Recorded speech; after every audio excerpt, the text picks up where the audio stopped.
আচ্ছা, তোমরা পিয়া কিচেনে অল ভিডিওতে তোমাদের ওয়েলকাম। আজকে দেখো করব আম মাখা।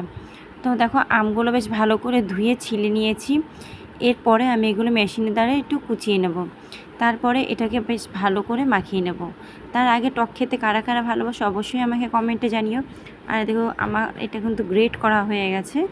এরপরে কিন্তু আমি একটু শুকনো লঙ্কা কুড়িয়ে নেব, যেহেতু আম মাখাতে শুকনো লঙ্কা না দিলে একদমই ভালো লাগে না।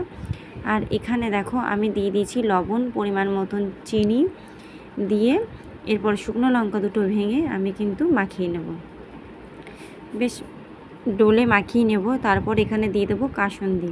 কাসুন্দি দিলে কিন্তু মাখার টেস্টটাই চলে আসে। তারপরে এখানে মাখিয়ে নিয়ে দিয়ে দেবো দুটো গন্ধরাজ লেবু পাতা দিয়ে বেশ ভালো করে মাখিয়ে নেব।